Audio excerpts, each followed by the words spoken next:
Have you ever stopped to think about how it would be if Springfield existed in the Middle Ages? Well, The Simpsons already showed us this in a very crazy episode, where dragons kill people, wizards kidnap children, and old people have wings, all while the most dysfunctional and miserable family in town tries at all costs to change their own destiny. So, sit back and get ready to see Springfield in a way you've never seen before, with magic, monsters, and Homer being the most sensible character in the family. But before we dive into this madness, make sure to like the video and subscribe to the channel because we're always posting new Simpsons videos and you won't want to miss them, right? Our story takes place in a magical kingdom called Springfielder, where the inhabitants were divided into 6 levels of hierarchy, meaning they were divided by importance. At the top of everything, at level 1, was the royalty, led by King Queen. Below them, at level 2, were the powerful knights and wizards. At level 3 came the super-rich merchants. At level 4, the common folk. At level 5, there were the lepers, madmen, and goblins. And finally, at the lowest level of all, at level 6, was a very poor family who barely had food to eat. To give you an idea, they were so insignificant, but so insignificant that even a horse had more rights than them, not to mention that they were also dirty and full of diseases. Water soup again? Now it's crow soup. Ooh, I call an eye. Me two. Me 3. And Maggie gets the beat. But despite all this misery, they had a pastime to forget all their problems, which in this case was looking at decapitated heads hanging on the city wall. And since the city had a new head exhibition, Marge also decides to take her mother to check it out. However, Lisa was completely outraged by the system she was living in, since everything was designed to keep the serfs in poverty. And a poor girl only had 2 options in life: become a wife or become a prostitute, which in this case is you probably already know. And here things get a little strange because Grandma says that actually she didn't want to be a wife, but a prostitute. However, she couldn't do it due to lack of opportunity.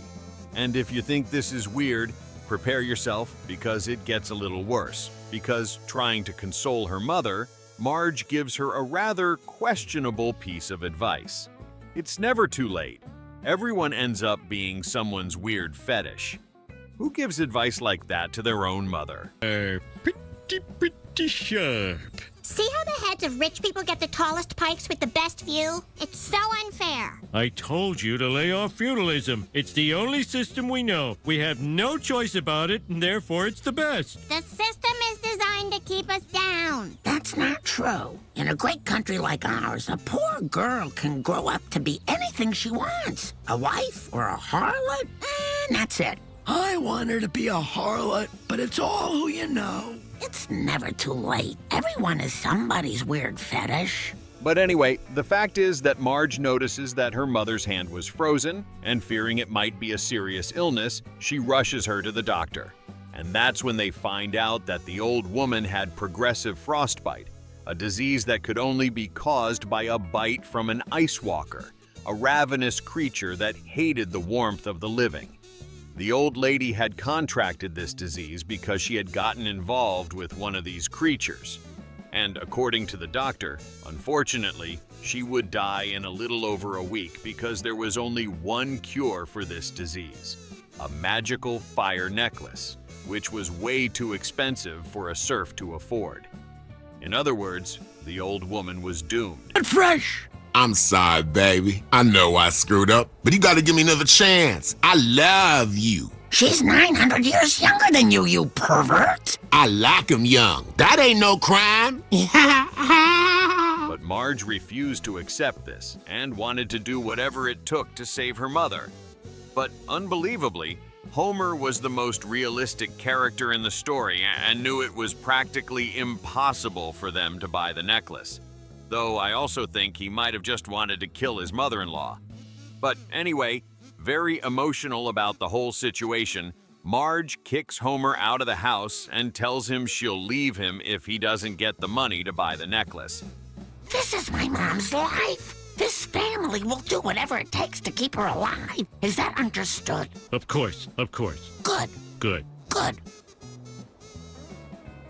All I'm saying is... Homer Surfson, you are the most selfish jerk in the entire Tri-Kingdom area. I should have listened to that witch and married my twin brother Mercury. Always here if you need me, sis. Get lost, freak! She chose me! She may have said that in the heat of the moment, but still, when Homer went to work at Springfieldia's human plant, which treated workers like slaves, he desperately went to his boss, Lord Montgomery, and asked for a salary, because apparently everyone there really was a slave and worked for free. But then Lord Montgomery reveals a terrible secret to Homer. The wheel he and his co-workers had been working on, spinning for over 2 decades, was actually not connected to anything. And the crazy thing is that none of the workers had ever noticed this before. But according to Montgomery, that work generated human misery, which, when collected, turned into powder and inhaled, gave the rich little wings that served no purpose. In other words, they couldn't help Homer, because if they did, the misery would decrease and the plant would go into a loss. Just push it. Have you ever noticed that the wheel isn't hooked up to anything? The rumors were true! But your work does produce something very special. Human misery, which, when collected, ground into a powder and snorted, gives rich people tiny wings that do nothing. So if you help me, it reduces my suffering, which means less wing powder for my betters. I'm glad we had this talk. But I really need the money. Fit. Thank you for your time. But then, seeing all the suffering of her father, Lisa decides to help and ends up revealing that actually she was a witch and could turn lead into gold. The girl explains that she had kept this secret from everyone because, if the king found out, he would force her to become one of his evil wizards, and she didn't want that. So, for the good of her daughter, Homer agrees to keep everything a secret, and thus they buy the necklace, save Grandma, and go eat a delicious roasted hobbit. However, in reality, the old woman wanted to die because she believed she had already lived everything she needed to. But due to Marge's insistence, she ended up agreeing to keep living, even against her will. However, their joy didn't last long because the kingdom's wizards, who were monitoring everything, saw Lisa turning lead into gold, and because of that, they came to arrest her and turn her into the king's property. Homer even tries to save his daughter, but ends up being imprisoned by a crazy magic that made his nails grow. And so, the girl ends up being taken away. Then, completely outraged by what was happening, Homer decides to rebel against the nobles and save his daughter, even though this went totally against his principles, since he was one of the biggest defenders of feudalism. And so, Homer gives a great speech and manages to motivate all the lower classes to join together and rebel against the nobles. However, the castle walls were very high, but luckily they receive help from the magic trees. Only, let's say these peasants were too dumb to understand the help. We could have brought down the castle walls in 5 minutes, but the fact is that with this help, cannot stop us. The trees will fight with you. We will never forget your sacrifice. Sacrifice? We could have torn down the castle walls in 5 minutes. Trees can't talk, silly. they managed to start the revolt, and somehow miraculously, even using common things like a piece of bread, they were winning the battle. However, the nobles quickly managed to turn the situation around by using a powerful dragon to turn all the peasants into ashes. And so, realizing that she could help in that situation, the grandmother goes to Marge, says her goodbyes, and says that it was finally time to leave.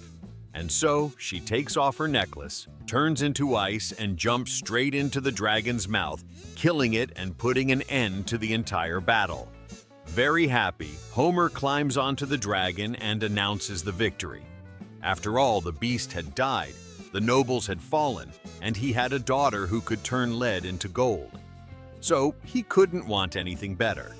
But Lisa says things weren't exactly like that because she had lost her powers, since the dragon's fire was the source of all the magic in the world, and since Grandma had killed the last one, everything in the world involving magic would disappear, including magical creatures.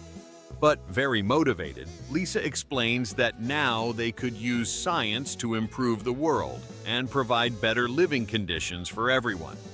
According to her, it wouldn't be an easy job, but it would be very rewarding. However, Homer didn't want to hear about work.